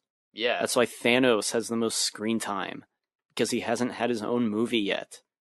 So anyone who says that criticism is wrong. I agree. Let's do something gay to a rock. Let's go. Let's get some food. All right, cool. I don't know. Maybe I need some psychic evaluation. Yeah. You think? I would say so. I didn't know what to do with this, so I just left it there for a few hours. I'm going through the cast list of who died. Tony Stark lived. Thor lived. Bruce Banner lived. We're back, by the way. Captain America lived. Natasha Romanoff lived. James Rhodes' War Machine lived. Clint? Doctor Strange died. Peter Parker died. T'Challa died. Gamora died. Nebula lived. Loki died. Vision died. Scarlet Witch died. Sam Wilson died. Bucky Barnes died. Heimdall died. Okoye lived. Who? The badass female. From Black Panther? Yes. Okay. Eitri lived. Wong. We don't know. Mantis. Dead. Drax dead. Groot dead. Rocket dead. Is this on like Wikipedia? No, it's on IMDb. I'm just going through like all of the people. Does it say lived or dead next to them? No, I'm just listing who. Oh. Pepper Potts, we don't know. The Collector, probably not dead though. Pepper Potts is probably not dead. Pepper Potts probably not. Yeah. The Collector dead. Yes, the Collector's dead. Thanos dead. Dead, yeah. Star-Lord dead. Sean Gunn dead. Secretary of State dead. No, I'm kidding. He might be alive. Shuri alive. For sure. Cull Obsidian. That is one of the Black Order. Oh my god. So I have something really funny for the next Avengers. Okay. All right, so Marvel needs to not show the effects of everyone vanishing from an outside perspective. What do you mean? I mean, I don't expect them to do that, but if for some reason they decided to make that decision, that would just be terrible. Wait, what do you mean by that? Because, like, think of it, like, some people, like, in Iowa, half of them all just vanish. They probably think it's, like, the Rapture. Oh my god. You know, they don't know it's because of Yeah. Thanos, Yeah. so it doesn't make sense. You see what I mean now? Yeah. Yeah, I get it. Yeah, so they cannot, for whatever reason, show an outside perspective of it. Because, like, it'll immediately get religious. Yeah, like, it could be, like, a completely different, like, story, you know? Yeah. It's weird to think of that. That is weird to think about, but I like it. I like that thought. That's something like that Agents of S.H.I.E.L.D. can do. Oh, yeah, that actually would be a pretty cool episode. Or But I think they're in season. space right now, so it doesn't matter. Oh. That'd be kind of cool, actually, like a season of, like a show that ends up being set in the Marvel universe, but it's like the Rapture, like where half the family died. So, The Leftovers, basically? I haven't seen The Leftovers, so I don't know. That's the premise, is that, like, half of society vanished or something. Really? Yeah, like a rapture. Kind of like Left Behind. Except Uh-huh. Left Behind was very, very blatantly, like, religious Armageddon. Oh, really? What is Yeah. Left Behind? Had Kirk Cameron in it. Kirk Cameron? Yeah. Like Saves Christmas Kirk Cameron? Yeah. I'm pretty sure he, like, produced it. It was based off, like, a series of novels. And they were all, like, faith-based, I believe. And it's about, like, Armageddon, like, half everyone, like, is, like, chose to, like, go to heaven. Mm-hmm. And then they're just, like, gone. And then, like, everyone else is, like, there on Earth. I'm pretty sure they remade it with, like, Nicolas Cage into a plane movie called Left Behind, and I think it was like a remake of it, but it was just dumb and bad. But dude, I remember Left Behind. It freaked me out. There was like a whole series of them. That's freaky. Yeah, especially for a little kid. I was like, Mom, are you gonna be taken away by a vengeful god? Jesus. It sounds like something Kirk Cameron would do. Yeah. I'm Googling Left Behind. Yeah, it's fucking uncanny. Let me know if I was right and that the Nicolas Cage one is still based off of this Left Behind stuff. Left Behind is a 2000 Canadian American religious science fiction film. Starring Kirk Cameron. Jesus, this is unreal. You know what? This probably looks like Kirk Cameron's best work. Maybe. I don't know. It has a 16% on Rotten Tomatoes. Oh, man. Yeah. It seems ambitious. It does. Left Behind. Nicolas Cage. There's probably something really, like, heavy-handed. Oh, the reason, like in the movie, like, I could see it being like, oh, all the sinners are left on Earth. You know? Yeah. And that's probably what makes it terrible. Does the Left Behind with Nicolas Cage have anything to do with It's based on the same novel. Oh, alright, so yeah, it is. It's a reboot of the Left Behind film series. This looks amazing. I watched a little bit of it on Netflix, and it's really bad.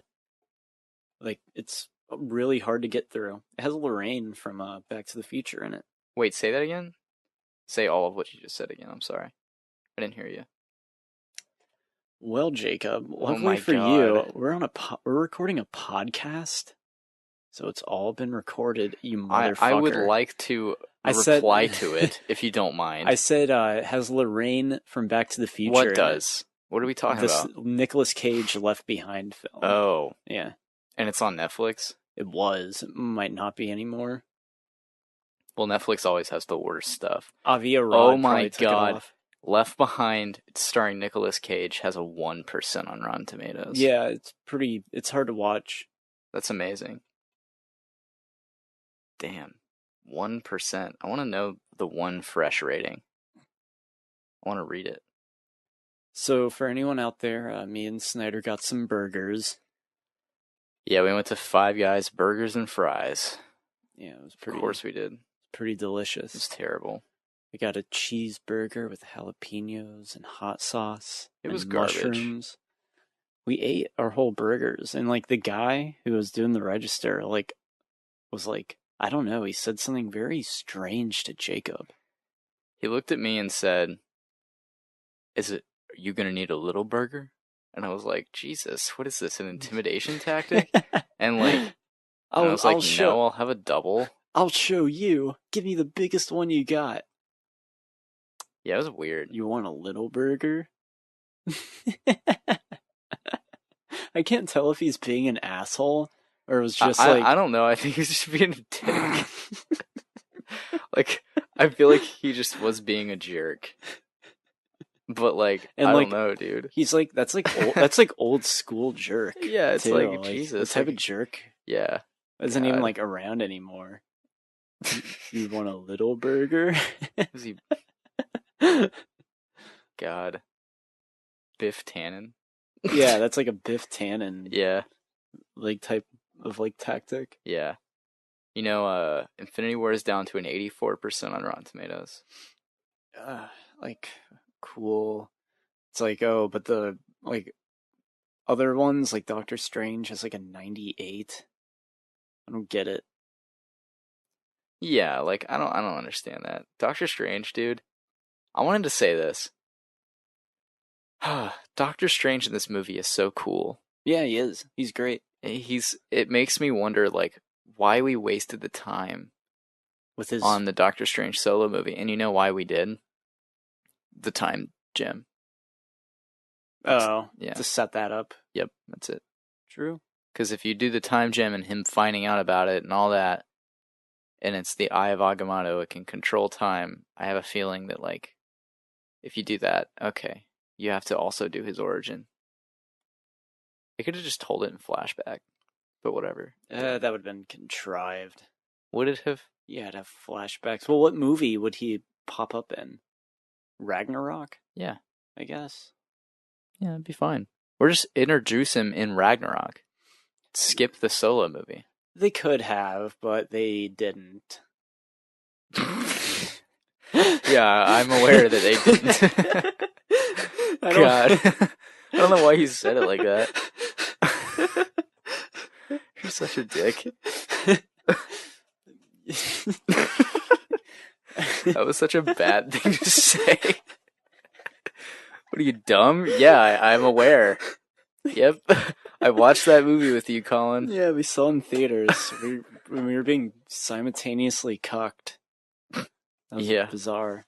That was a bizarre experience. It was. Seeing Doctor Strange. Yeah.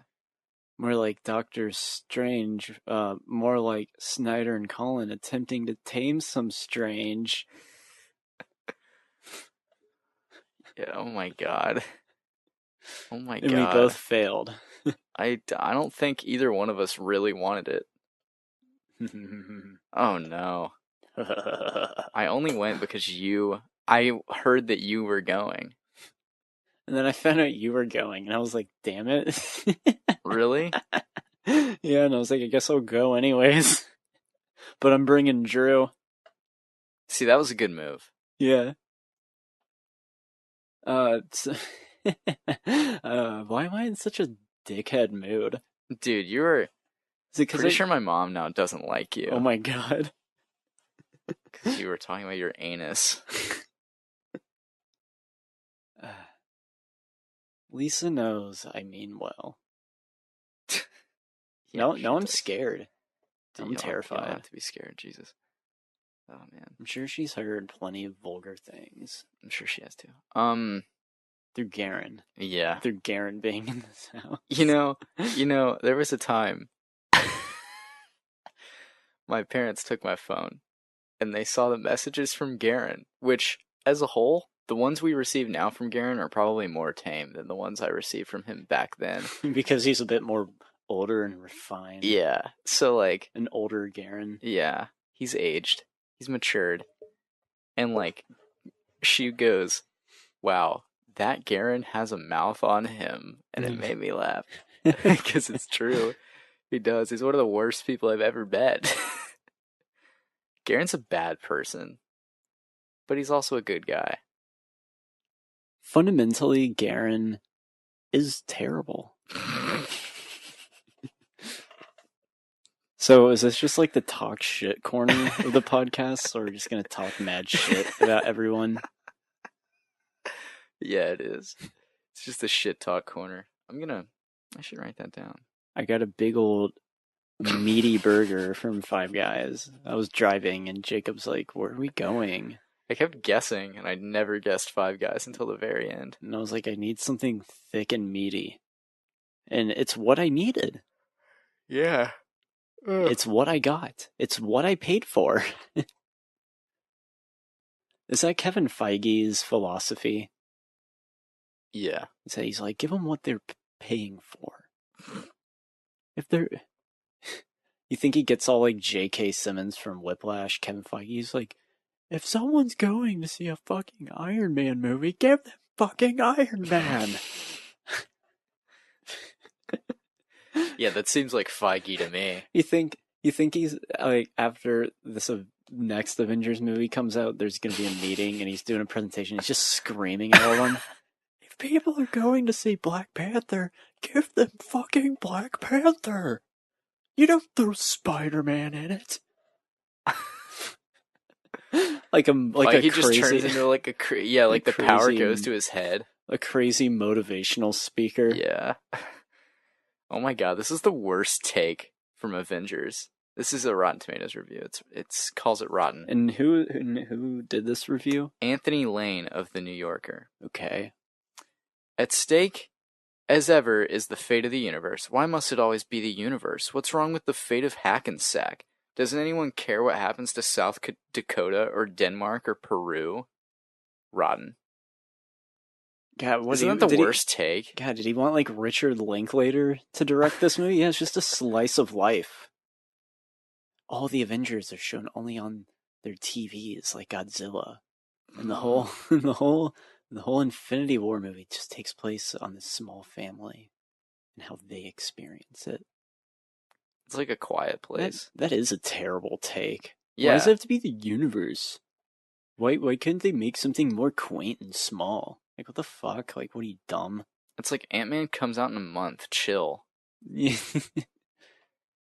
Why can't we just get, like, a movie where nothing happens? Wow, this is a bad take, too. The insubstantiality of the film isn't due to the infinite yet flimsy malleability of CGI gimmickry, but instead to the dispersion of its drama throughout the many cinematic installations set in the Marvel Cinematic Universe. What is he even saying? Yeah, like, oh, it had CGI in it, so it's not good. That's all I got out of it. CGI gimmickry. Yeah, it's like, dude, this is what I hate about, like, the little blurbs from critics. So it's like, what? Like, what are you trying to say? See, this is why I like Richard Roper. He's like, Avengers Infinity War, I give it 3.5 stars out of 4. I thought it was a blast. Yeah. And it's like, cool, like, he's straight to the point. Same with, like, Leonard Maltin and Roger Ebert. Yeah. They were all straight to the point. They weren't like, oh, look at how wordy I am. I'm a critic. I'm a journalist. That's what they say. They're like, I'm not a film critic. I'm a journalist, first and foremost.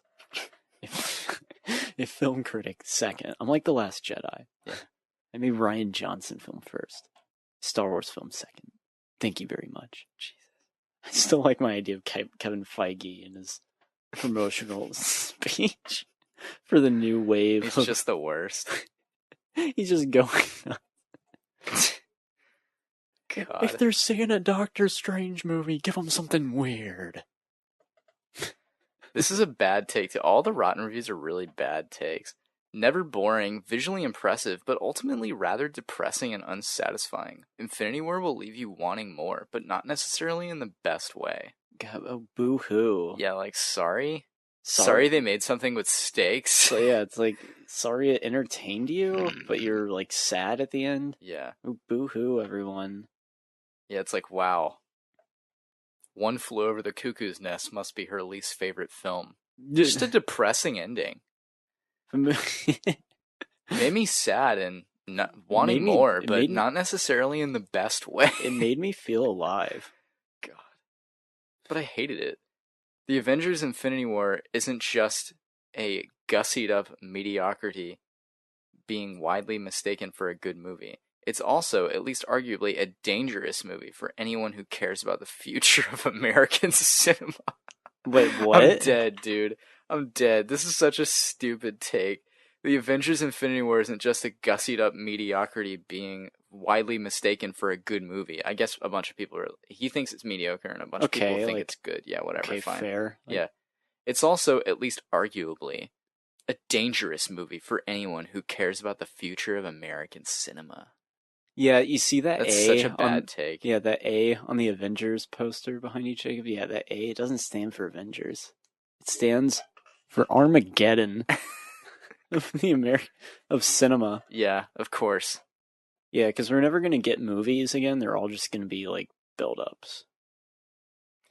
Wow, this is such a stupid take too. It took us 19 movies over a span of 11 years to finally reach this destination. What's the end result? Infinity War is just too much of everything. What?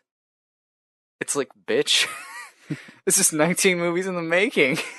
Of course it's too much. What do you expect? It's just too much. This movie, Matt Goldberg of Collider.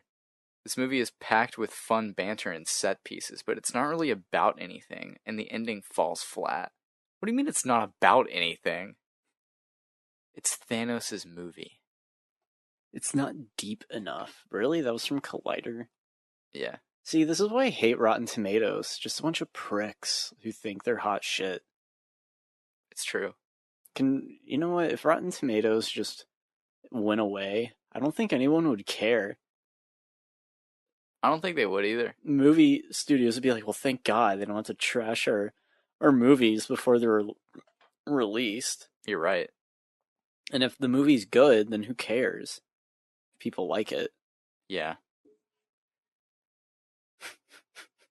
Enjoyable but empty. Fair, I guess. Joe and Anthony Russo's film is like an over-egged birthday cake, edible in patches, but spoiled by too many competing ingredients. What are some of the positive reviews saying? I don't want to read those, so we're gonna keep reading these. Just kidding, I won't. Let me see here. Let me see. How do I even use Rotten Tomatoes? The site? I'm not sure. I'm kidding. There actually are no positive reviews. Oh. They're all bad. Sorry. A spectacular display of monotony. That's not a good take. That's a positive review. America's Avengers Infinity War begins to close the portal to Marvel Studios' 3 phases in an extravagant fashion, combining the star power of several successful franchises to create an enviable ensemble. Cool. The filmmaking ambition is a joy to behold, the delivery impressive, and as for the spine-tingling ending, well, it's close to genius. Damn. That's a great review. 4 out of 5. It's non-stop great fun and doesn't feel too long. I love that take. I like that take a lot. It's non-stop great fun and doesn't feel too long. Cool. That's all I need to know. Not some CGI gimmickry and it's poisonous to the youths of the millennials. Yeah. I like the Spanish reviews because they just take something like really out of context. And this is the blurb for it. The chemistry between Robert Downey Jr. and Benedict Cumberbatch is perfect. It's like they share the screen for like 4 minutes total. A bloated yet breezy blockbuster. Wow, alliteration much? I'd say that's a pretty good That's from Chris Evangelista of Slash Film. What did Stuckman have to say? I'll go and find him. He's an official critic on Rotten Tomatoes. Is he a top critic? Probably. I've seen him on there with his little face. Word. You're such a douche, Collin. I love you. You're a douchebag. I actually don't see him on here. Are you ripping your piece of paper? Yes. Wow. Wow. Wow. Wow. Hold on, let me Chris Crid. Yeah, let's read a little bit about Chris Stockman, shall we? Chris Stuckman doesn't need to be a verified reviewer on this site. He really doesn't need to. I like him, but I find him gay. He has gay Just tattoos. kidding. Okay, he posted, Infinity War is going to please most people. It has some very shocking elements and a few disappointing elements, but this is a blast of a Marvel movie. That's such a generic review. It has some very shocking elements and a few disappointing elements, but this is a blast of a Marvel movie. I mean, he's right. Rampage, he gave a rotten C. It just felt like the writers weren't taking it seriously. This could have been a really fun guilty pleasure movie. I agree. It's the worst thing I've ever seen. It's Isle of Dogs. Is he like, I love dogs Yeah, too? he loved it. Yeah, he loves I Love Dogs. B+. A Quiet Place, he gave an A-. That's ridiculous. Ready Player One is enjoyable, diverting, and speaks... Wow, he should have put some fucking punctuation there. Diverting and speaks to the nerd in all of us in some shape or form. Wow, way to inspire Chris. It's okay to be a nerd. Look at Chris Stockman. Why is Chris Stuckman's review scale like counting C's as rotten? Oh, I guess it's C- is rotten for him. Yes. He gave Jesus. He gave Pacific Rim Uprising a C-. Tonight's considerable talent feels jilted by an aggressively commercial experience. Uprising takes the Pacific Rim story and turns it into a brand. He's so edgy.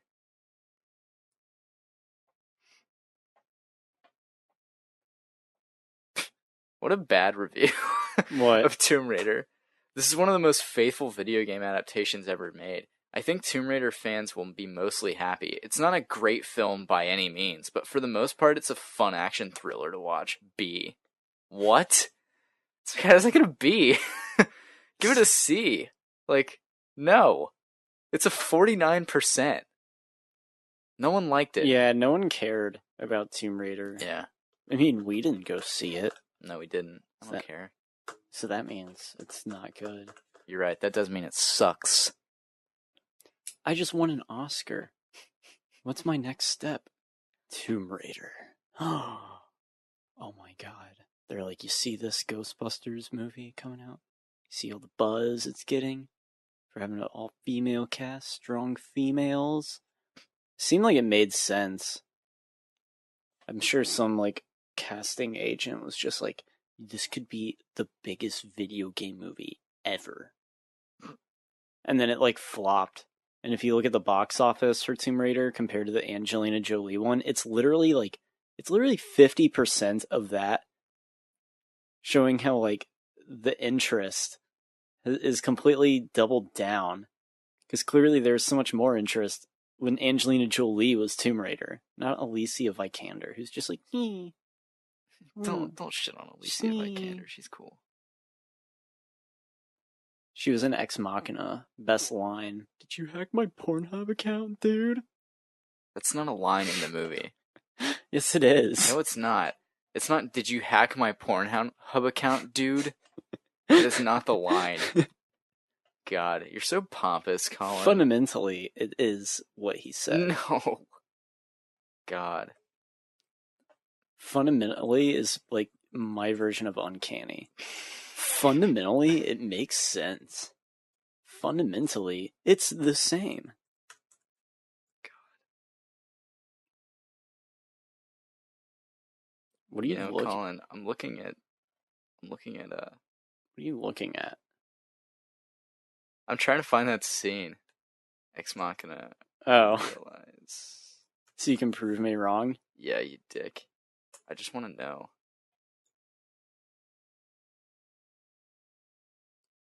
Here. Are you gonna play it? Yeah. I'm playing it, you dingus. Just so I can prove you wrong.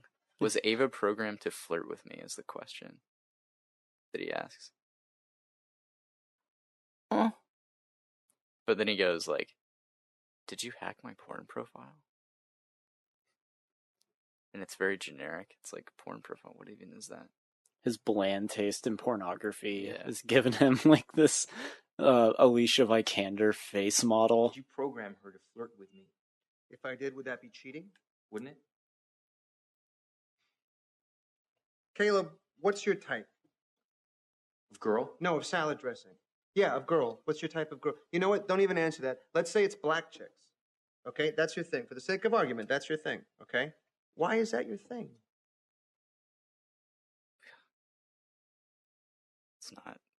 It's not loading anymore. Because you did a detailed analysis of all racial types and you cross-referenced that analysis with a points-based system? No. You're just attracted to black chicks.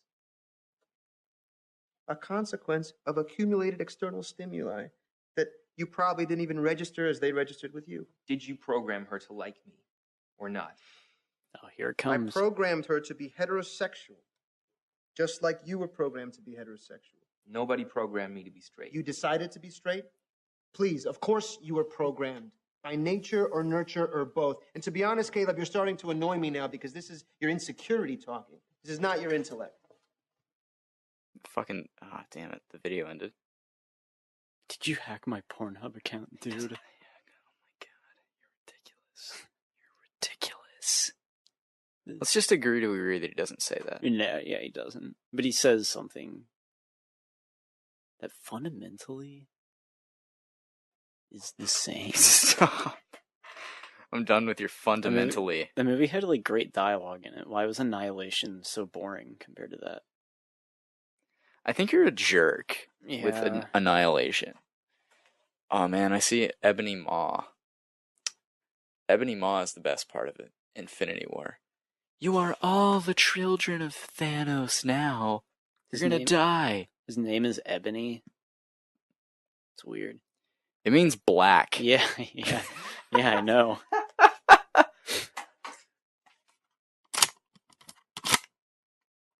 It's a pretty cool sound. It is. Sounds like a gun or some shit.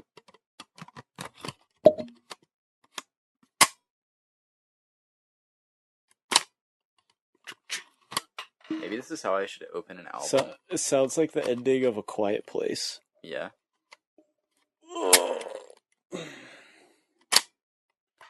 So, yeah, we've kind of just been meandering around, basically wasting the listeners' time. Pretty much, yeah.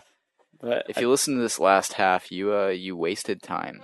And that's okay. yeah, So, where can we find you? You bitch. well, I'm gonna plug in my new film Oh, called "The Day My Anus Fell Out of My Ass." It's a one-man show starring me. You can, you know what? Fuck it. I don't have any social medias. you do have social media. Don't you have a Facebook? Yeah.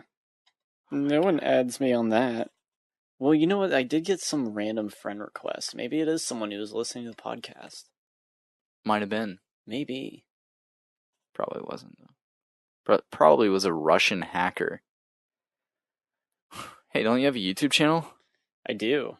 It's called Collin After Hours. Yeah, if you want to check out my Ready Player One review, because that's the last thing that was uploaded. Word. You can find me on Twitter, Jacob's Wetsuit, Instagram at Jacob's Wetsuit, Tumblr at Jacob's Wetsuit, Gmail at jacobswetsuit@gmail.com. Everywhere else at Jacob's Wetsuit. Wow, what a brand. Yeah, right. You can look me up on YouTube. Or look us up on YouTube. FPP Creative Group. We're there. We have a bunch of videos. Most of them are this podcast. Some of them aren't. We're going to start uploading once I'm out of school. But for the time being, I'm not out of school, so we're not going to upload yet. All right. Thanks for listening. If you guys want to email the show at fppcreative@gmail.com, you can do that. And we will answer your question on the podcast. So yeah, and even if you want to be a guest on the podcast, we'll have you on. I don't even know. I'm pretty desperate to get emails at this point. So you guys should email in, and we will answer them. Snyder will personally send you naked pictures of him in Yep. order to get more publicity for Yep. the podcast. Mm-hmm. That's true. I will. And to any aliens who might be listening to this in space, fuck you. Yeah. Come to Earth. Yeah. Fuck with us. Yeah. Yeah. See if you can handle this. We have Kevin Feige. Yeah. Come on. Come get D's nuts. If they're making a new Iron Man movie, give them fucking Iron Man. Oh my god. That's insane. I like some of the Gaga songs. What the fuck does she know about cameras? It's my favorite soundbite now. Have you heard any of Kanye West's Twitter ramblings? Isn't he like, hey Trump, want to play hide and seek? And Yeah. Trump tweets back and he's like, sure, Kanye. And everyone's like, wow, our president's so cool. That's not how it's going. But we'll talk more about that next week. Oh. Wow, a stinger. Yeah, I like that. Because I was thinking, damn, dude, now that Infinity War is out, this podcast is dry. Yeah. So we'll be talking about Kanye's tweets on the next podcast. Sure, why not, you know? Why not? We'll go for it. An all Twitter episode. Where you go through people's Twitters. Yeah. That could be fun. It could be. Celebrity Twitters. Oh, What God. are we, Jimmy Fallon now? We could be. All right. Well, I'll see you guys next week. So will Collin, I guess. I don't know if you want.